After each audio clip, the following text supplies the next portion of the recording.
Welcome to our third lecture on the Old Testament. This day we will be tackling an introduction to Genesis 1. So basically, Genesis 1 is the creation story that we find in the Bible, the 7-day creation story. And so we start to wonder if Genesis 1 is it not just another mythology? I mean, other ancient civilizations with their own have their own mythology of how the world came to be. We have Greek mythology, we have Egyptian mythology, we have Mesopotamian mythologies, and they have their own account. Their religion have their own account of how the world came to be. Because remember that Israel is surrounded by other pagan nations. We have here Egypt, if Israel is somewhere here. We have the civilizations in between Mesopotamia, the land between two rivers. And so, what is so special about the creation story of the Bible? Or is it just like any other creation story? And in order for us to understand that, we will have to compare in this lecture certain characteristics that can be found in all other mythologies and the uniqueness of the creation story of Genesis. So it says here that Genesis creation story shows similarities with other Mesopotamian mythologies. But what is more remarkable is the radical dissimilarities. And so in order for us to be able to compare, let us watch a short video that will help us understand how mythologies are generally characterized.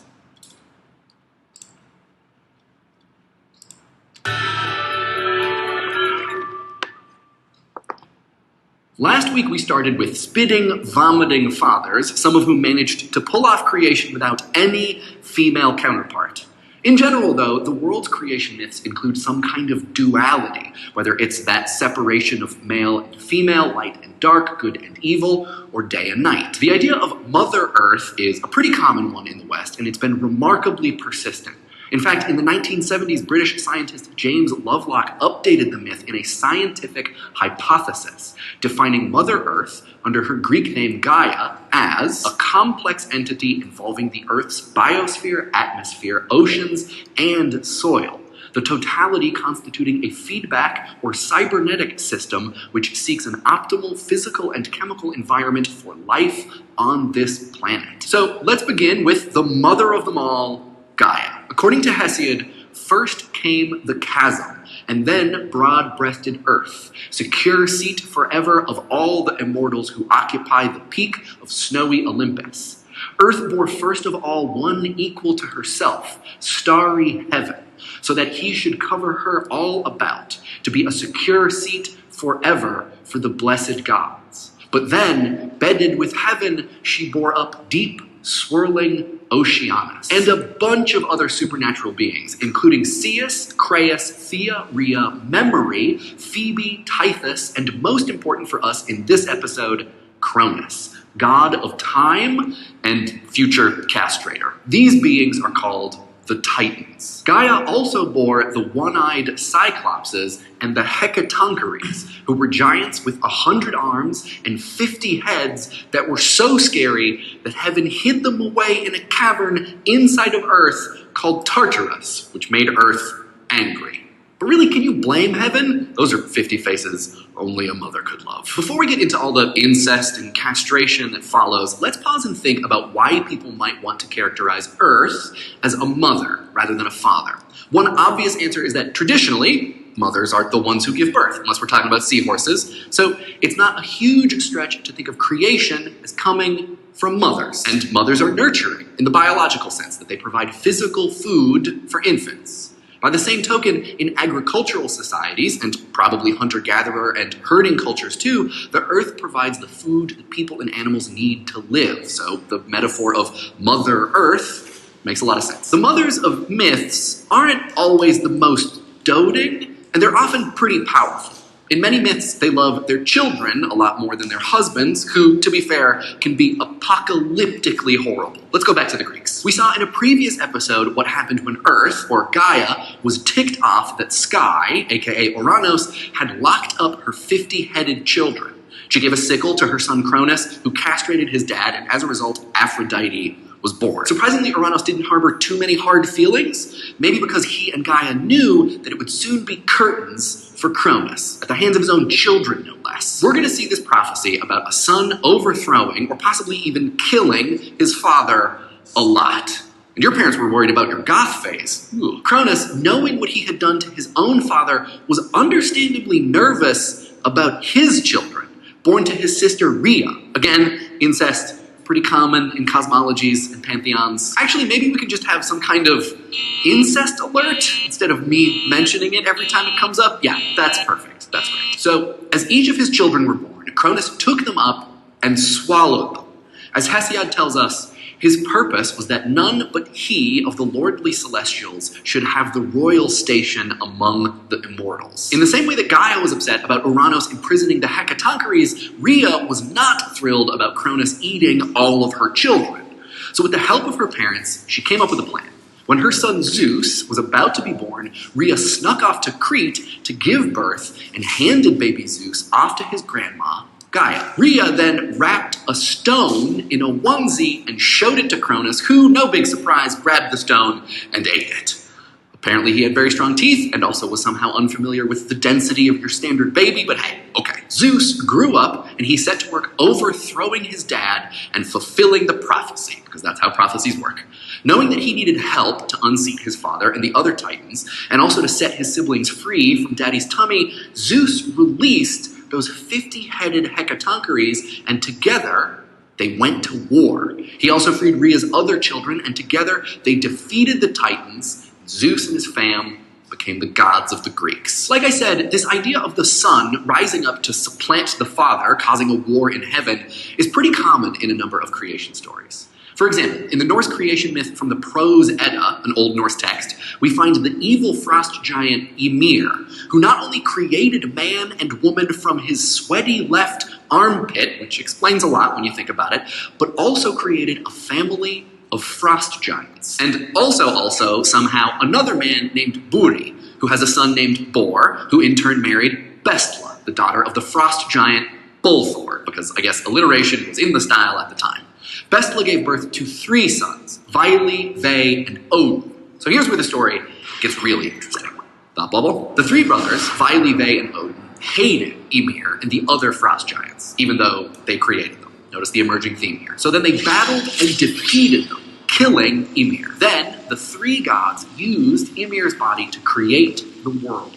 His flesh became earth, his bones became mountains and stones. His blood served well to make the lakes that dotted the world and the seas that surrounded it, and his skull was used for the sky. And yes, this does sound a lot like the Chinese creation myth of Fangku, with a skull instead of a cosmic egg, but I guess god blood always turns into water. Anyway, a dwarf stood at each of the 4 corners of the sky. The dwarfs were named East, West, North, and South. The gods made the sun and moon from the sparks of Muspel. To the giants they assigned a place called Jotunheim. The brothers then created a fertile area called Midgard from Ymir's eyebrows, and they created a man from a fallen ash tree and a woman from a fallen elm. Odin gave them life, Vili gave them intelligence and emotions, and Ve gave them senses. Ask was the man, and Embla was the woman. These were the parents of the human race. And because the Norse gods were very into upcycling out of the maggots that had come from Ymir's rotting flesh, the gods made dwarves. 4 dwarves! As for the sons of Bor, they formed a family of gods and goddesses called the Aesir, led by the father god, Odin. They built a wondrous home over Midgard and called it Asgard.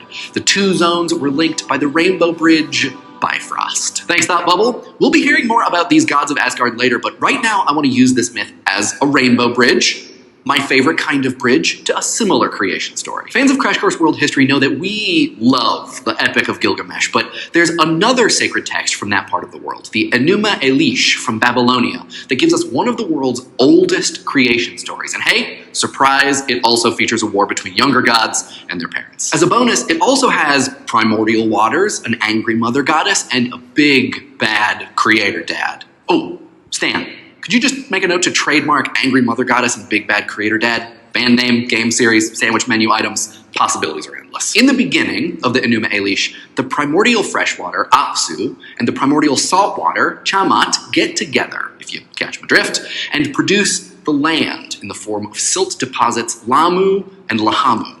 The land then got together and created the first family of gods, Anshar, Kishar, and their son Anu, who then created a second set of deities led by Ea, not to be confused with the Greek Eos, which means dawn. Ea and his brothers were a wild bunch of crazy kids who disturbed their grandparents Apsu and Tiamat. Before Apsu could carry out his plans to force Ea and his brothers to turn down their music and go to their rooms, Ea and Co. killed Apsu, which does seem a little extreme. Unsurprisingly, Tiamat was none too happy, so she created a bunch of snakes, dragons, fishmen, bullmen, and other horrors to teach those boys a lesson. Ea, Anshar, and Anu went to war against the monsters, but were unable to defeat them without the help of Ea's son, Marduk. Now, Marduk, whom Ea called the Great Sun, with a U, was no dummy, and he saw his father's weakness as a chance to take over. So he made a deal with Ea.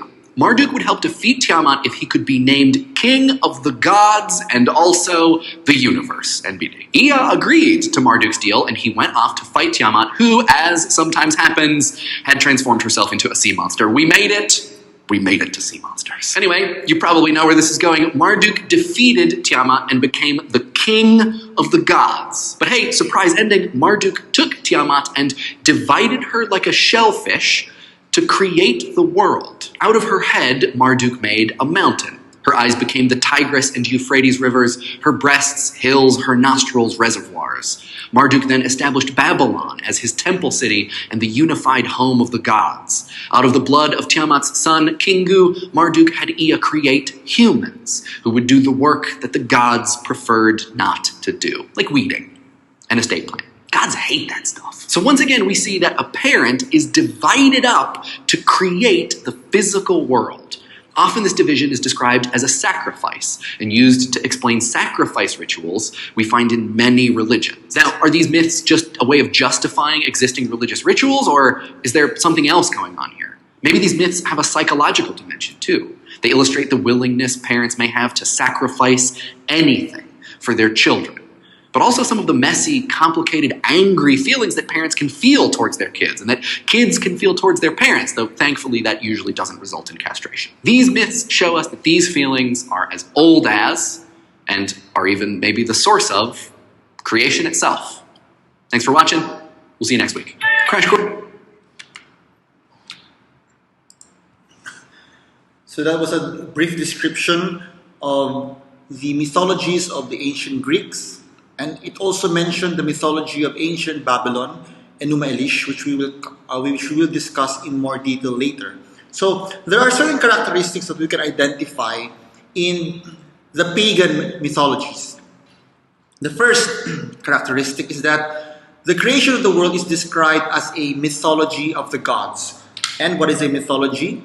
Mythologies are the stories of the lives of the gods. In pagan religion, the gods are born, and they live lives very similar to human lives, and they even die and are later reborn.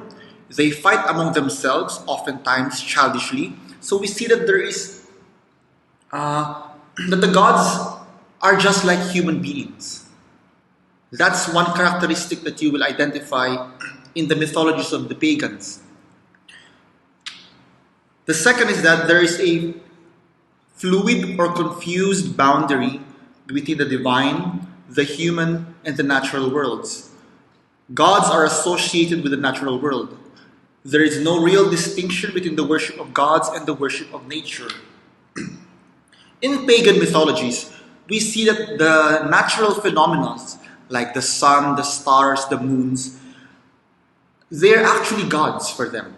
For example, Ra, the ancient Egyptian sun god, was largely worshipped in their temples, because for the ancient Egyptians, the sun was the god. Marduk, the god of Babylon, one of the important civilizations in ancient Mesopotamia, ancient Middle East, was a sun god. The rivers are also gods. The sea is a god. In our Filipino folklore, we have the idea of a divinities that live in the forest.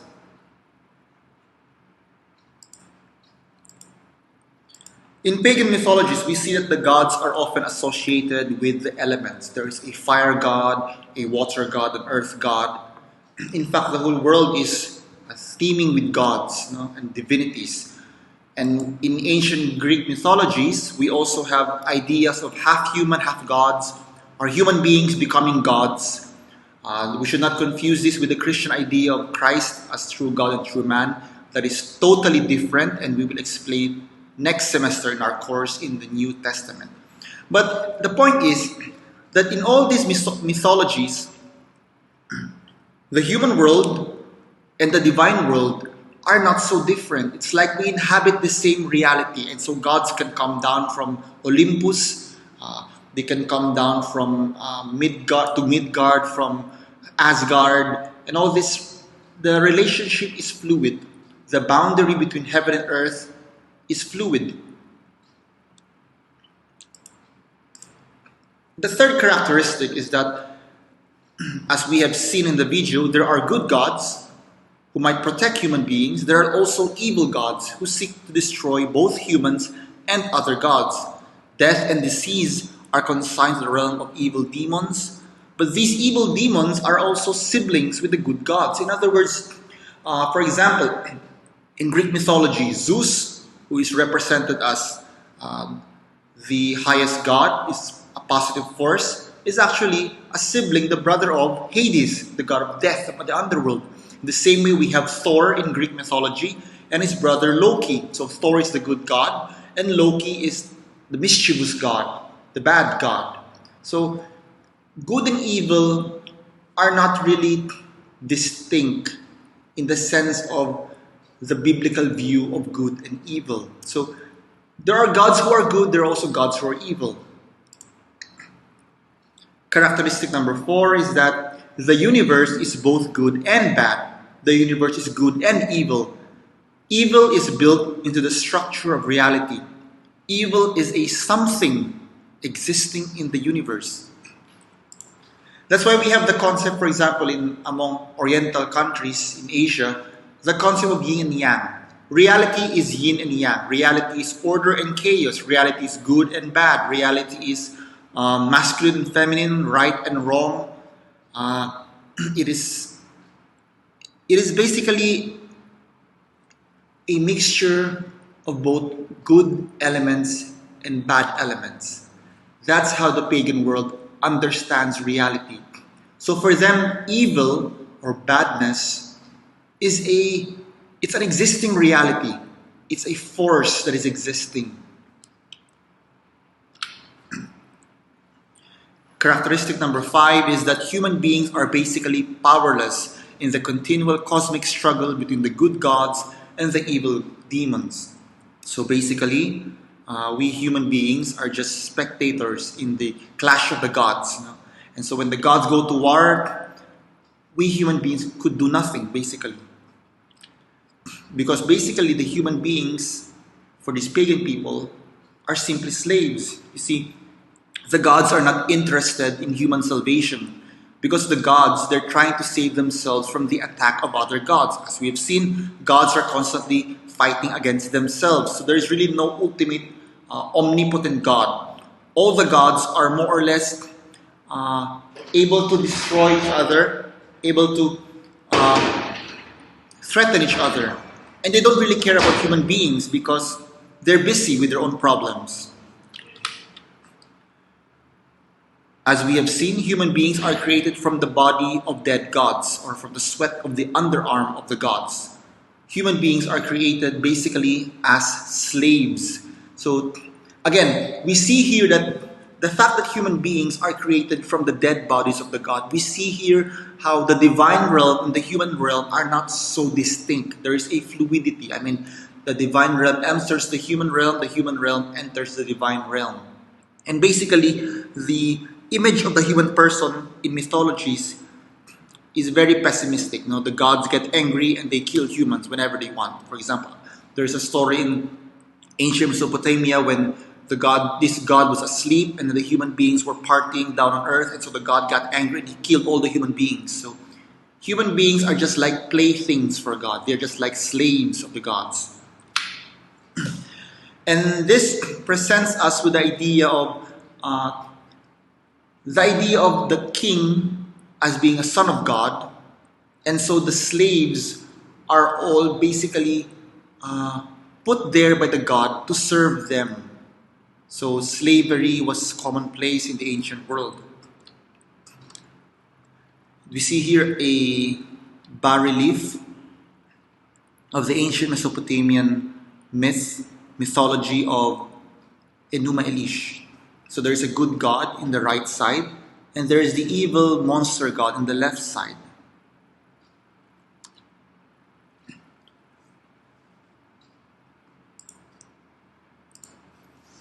In contrast to the 5 characteristics of mythologies, of pagan creation stories, we have these characteristics of the Bible. So in the Bible, number 1, God is not born. God is not born. God does not have a biography. God does not have a story like in the ancient gods. They all have stories. How they were born, how they fought their parents in order to overthrow their parents and all these things. That is simply not existing in the Bible. God simply is. He is. He exists. He is there. That's why God's name in Exodus would be revealed as I am who am. I am. I just am there. I exist. And again, it was described in the video how the creation of the world is always a product of 2 genders, no? A male and a female. And then it creates new life, the creation of the universe. But in the Bible, God has no wife. He doesn't have to have a partner to create the universe. God simply is. Number 2 is that God is transcendent. In other words, God is outside and above the created world. In the ancient mythologies, the distinction between the divine realm and the human realm is fluid. The divine enters the human enters the divine. But in the Bible, God is explicitly outside of the human world. He is outside of creation. He is transcendent. That is why we have this painting here where God creates the whole universe. This is earth, and these are the heavens, the skies, and God is outside. So there is no confusion between the divine and the human. The divine is distinct and the human is distinct. The natural is distinct. God does not live in the forest. God does not live in the sea. God does not live in the sun. He is outside of creation. God is transcendent. We have another picture here where we see the Creator outside of the human realm. He is outside. He is beyond. The third characteristic is that God is good. God is just, loving, merciful, and He cares about humanity. It's a total opposite image from the Greek gods, who are generally selfish and capricious. The fourth is that creation is essentially good.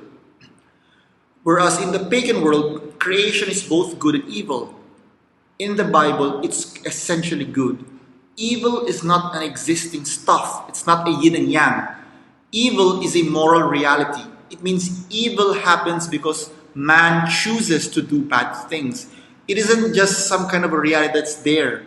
No, evil is put into man's hand. In other words, it's the free will of the human person that creates evil when we do wrong. And fifth is that human beings are not slaves, but rather human beings are created in the image and likeness of God.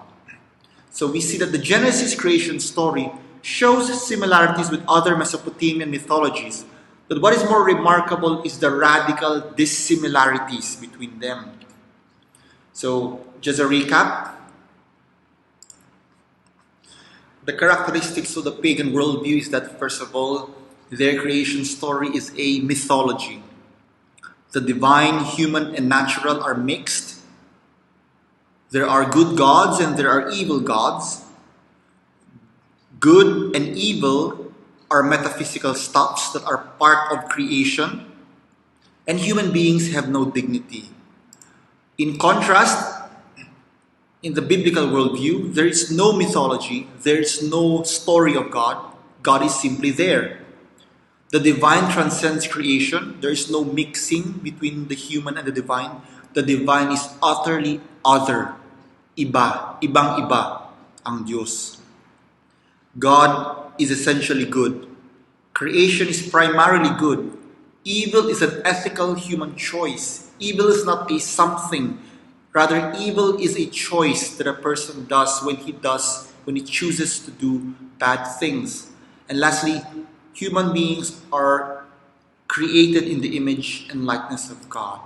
Now, before we dive into the Bible, let us first watch a video. Let's compare the creation story of Genesis 1 with the Enuma Elish, which is a very ancient story of the creation of the universe according to the ancient Babylonians, the ancient Mesopotamians. And these are the neighbors of ancient Israel. And of course, this story is something that ancient Israelites actually knew.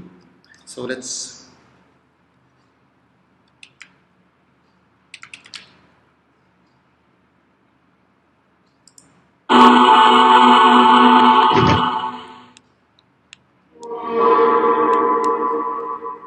Before anything had a name, before there was firm ground, or sky, or the sun and moon, there was Apsu, the sweet water sea, and Tiamat, the salt water sea. When these two seas mingled, they created the gods Mamu and Lahamu, who rose from the silt at the edge of the water. When Lamu and Lahamu joined, they created the great gods Anshar, Kishar, and Anu. From this generation of gods, there arose mighty Ea and his many brothers. Ea and his brothers were restless. They surged over the waters day and night.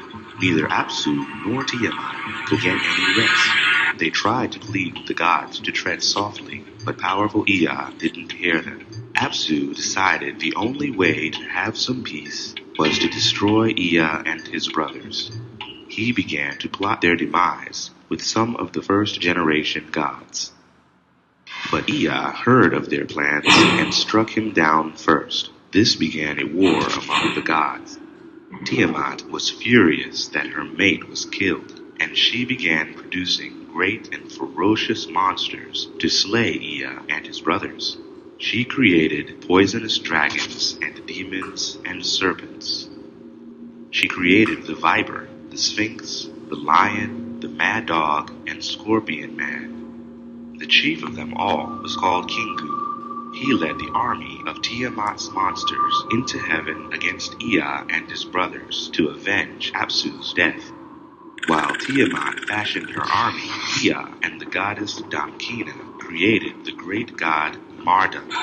His eyes flashed with lightning, and when he spoke, he breathed fire. He was fearless and radiant. The gods cowered before him. "You are the great sun," they cried. Ea and the gods told him of the advancing army. They needed his help to defeat them. "I will fight for you, but after the war is over, I shall rule the universe on high." The gods agreed. Marduk made ready for battle. He gathered the four winds to clear the path to Tiamat. Marduk burst out of the sky in his flaming chariot, pulled by his team Killer, Crusher, Unyielder, and Fleet. He held the royal scepter and ring covered in golden armor. He rode into battle bearing his bow and arrows and a mighty thunderbolt. Marduk was glorious to behold. He struck fear in the hearts of all Tiamat's brood. The sea waters of Tiamat swirled together and formed a vast and fearsome dragon. She opened her mouth wide to scream. Before she could utter a word, Marduk cast a hurricane into her mouth. She swallowed it, and the hurricane almost burst her apart from the inside. Before she could cast a single spell, Marduk let one of his arrows fly. It cut her neatly in half. Tiamat's monsters trembled as she died. Marduk raised half of her body to the heavens to form the sky, and the other half formed the earth. Marduk was victorious, and now the undisputed king of the universe. No one ever questioned his rule. He created the days of the year, the planets and their paths in the heavens, the stars and their constellations, and the moon and her moods. He became the sun and gave all the gods their responsibilities. After a time, he decided to create a creature that could serve the gods and bear the burden of hard work looking after the earth. Marduk first created a structure from bone left over from the bones of the dead monsters from the war. Then he formed the flesh around it and breathed life into it. Man was given his name. He took up residence on the earth while the gods ascended to heaven. Thus the gods were freed from eternal labor.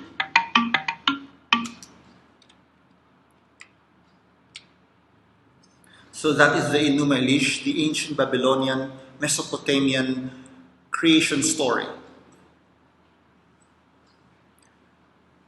So let's compare that with the creation story that the Bible presents us. So this is from Genesis 1. In the beginning, when God created the heavens and the earth was without form or shape, with darkness over the abyss, and a mighty wind sweeping over the waters. So some observations is that God simply exists. The Bible author does not describe how God came to be. God is simply there. He creates. Another observation is that, like in Enuma Elish, there is a primordial deep waters. So remember that the primordial reality was deep waters. And there was a mighty wind, or the Ruach of God, or God's Spirit. Remember, there was also a mighty wind in the Enuma Elish. It was actually the mighty wind of Marduk, the sun god. So we see that there are similarities between the Enuma Elish and also of the Bible. But as we said, there will be no battle, there will be no war between the gods. In other words, the Bible has actually set the stage for a battle, for a war. But there is no war, there is no battle in the Bible. Then God said, "Let there be light," and there was light. God saw that the light was good. God then separated the light from the darkness. God called the light day, and the darkness he called night. Evening came and morning followed the first day. There is no primordial battle. God simply commands and it happens. The universe is created from the word of God. God simply says and it is. There is no battle from which the whole created universe emerges from. Then God said, "Let there be a dome in the middle of the waters to separate one body of water from the other." God made the dome, and it separated the waters above the dome from the waters below the dome from the waters above the dome. And so it happened. God called the dome sky. Evening came and morning followed the second day. So this is the worldview of the ancient Israelites. Basically, the earth is flat for them. Here are the mountains, the land, the sea. This is the dome that we were talking about earlier. There's a dome, and it holds the waters above the firmament because the ancient people realized that there was water coming down from the sky, so they thought that there was a firmament of heavenly waters up there in the sky, and then there are just some parang small holes and drains, and whenever it rains, God opens these small drains and water falls down. So there's water above the sky, there's also water beneath the sky. That is why there are springs from which the waters under the earth comes out of. So the ancient Mesopotamians also had the same worldview. Remember when Marduk killed Tiamat, the great sea monster, Marduk sliced her body in two. So this sea monster, this water monster, and half of her body was pushed up into the sky, holding all the water of her body up into the sky, and the other half was pushed down. So there's water above the sky, there's also water below the sky. So you see there's a similarity in the worldview of the ancient Israelites and the ancient Mesopotamian Babylonians. But there are essential differences. So next is that the image of the world is very similar to the Mesopotamian, but the Hebrew world is not created from the dead body of a god. It is simply creation. So the natural world, there is no element of divine, there is no element of there is no magic in the world. The world is simply a world. Then God said, "Let there be lights in the dome of the sky to separate day from night. Let them mark the seasons, the days, and the years, and serve as lights in the dome of the sky to illuminate the earth." And so it happened. God made the two great lights, the greater one to govern the day, and the lesser one to govern the night, and the stars. God set them in the dome of the sky to illuminate the earth, to govern the day and the night, and to separate the light from the darkness. God saw that it was good. Evening came and morning followed, the fourth day. So the sun and the moon and the stars are not gods in the Bible. They are simply creations. In ancient mythologies, the sun is a god, the moon is a god, the stars are gods. But in the Bible, it is as if the author of the Bible is saying, those creatures, those heavenly bodies that you pagans worship, they are simply creations of our God, because our God is the supreme God. What you worship, the sun, is simply a creation of our God. So some observation is that there is a repetitive pattern, paulit-ulit. God spoke, it came to be, nangyari. God saw it was good. Evening came and morning followed. So remember, in the Bible, creation was good. If you will read Genesis 1, you will be reading the word good 7 times. Count it and you will realize that the word good happens 7 times. So it shows perfection. Remember, 7 is completion, perfection, wholeness. So the world is wholly good, completely good.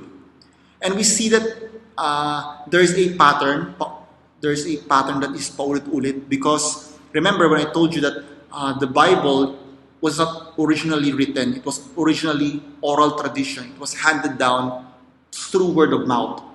And so, in order for the ancient people to easily memorize and to remember this, there should be a certain pattern that will help them remember and memorize. The first day, the second day, evening came, morning followed. And take note, when it says evening came and morning followed, and then it says the first day, the second day, the third day.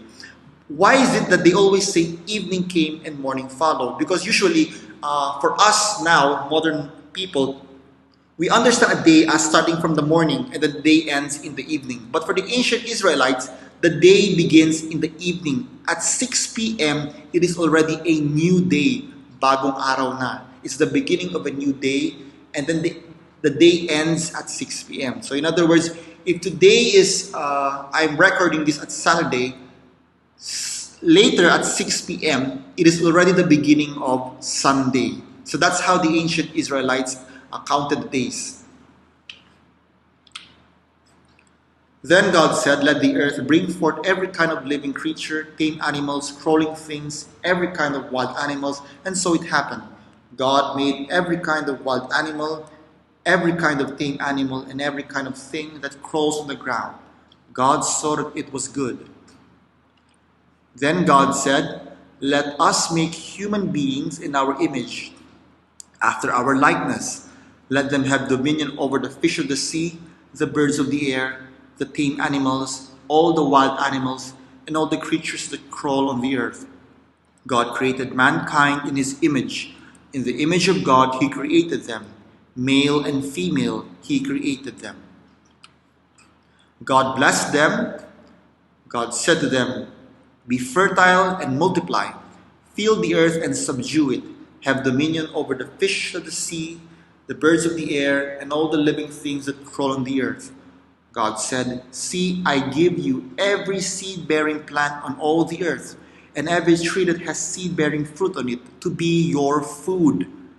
And to all the wild animals, all the birds of the air, and all the living creatures that crawl on the earth, I give all the green plants for food."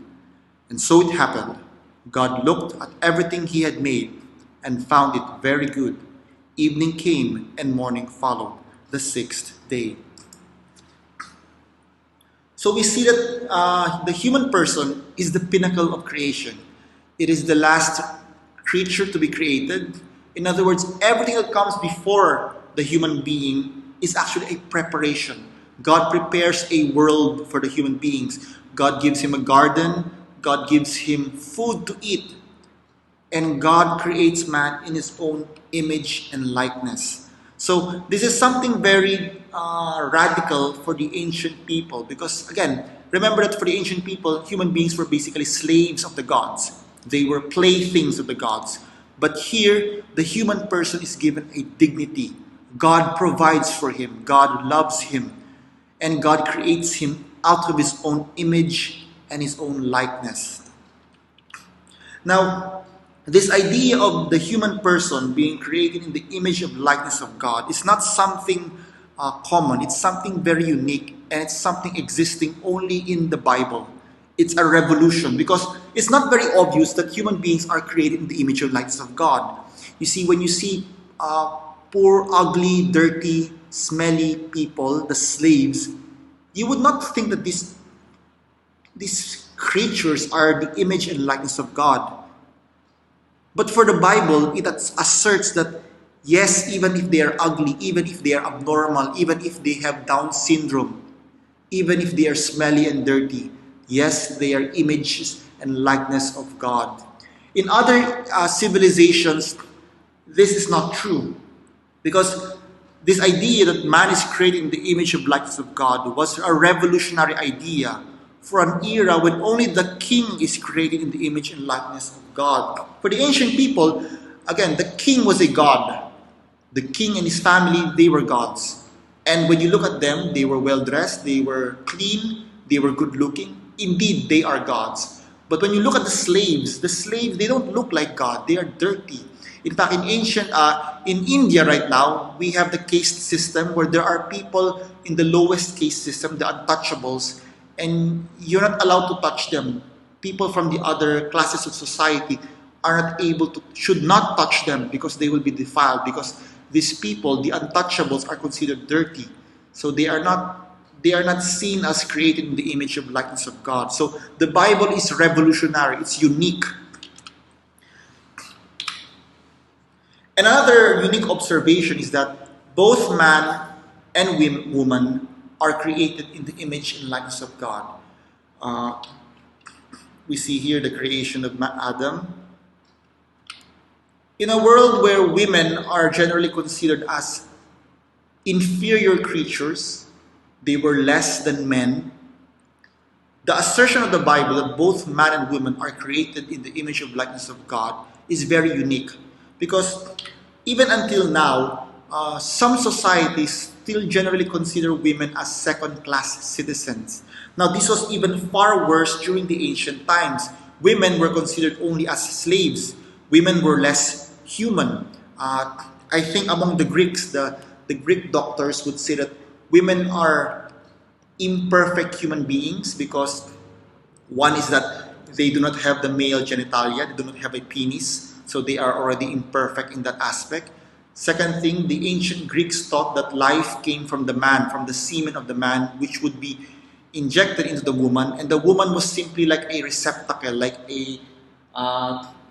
the woman was just like an incubation machine where the baby would grow, so life comes from the man. So woman was considered less human. That is how the ancient world understood women. Women were sold as wives/slaves, but men were the ones who were ruling the world. So the Bible broke away from that worldview and said, no, man and woman are both created in the image and likeness of God. Human beings are stewards of creation. To work was a dignity and a responsibility. So in the Enuma Elish, human beings were actually created in order to do the menial jobs, do the menial, boring, dirty work that the gods do not want to do. But in the Bible, human beings were given a dignity. They were stewards of creation. They worked in order to share in God's act of creation. In the Enuma Elish of the Babylonians, human beings were slaves. They did menial work. They did work without dignity. But in the Bible, responsibility was something dignified. It was something that was proper to a creature that was created in the image and likeness of God. And so that ends our lecture for this week. So once again, I would like to invite you to our youth group, the Mukaad. You can visit our Facebook page. You can also visit the Book of Wisdom. The promotional video is uploaded there, and you can click this video and it will direct you here. You can register here, this site.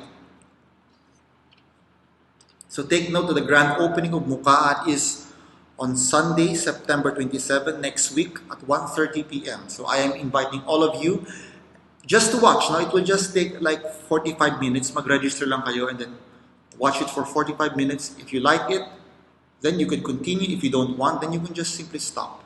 So as an incentive for all of you, because I will be taking up your time on Sunday because I am inviting you. Again, I cannot force you. I'm only inviting you. So because of that, next week, we will not have a lecture next week. So you can spend your time watching Mukaat Grand Opening. So I hope you do attend. I also have an activity next week, so I will not be able to upload a video in our lecture. And so next week, no video, no lecture, no assignment. But please watch the Mukaat Grand Opening. So thank you very much.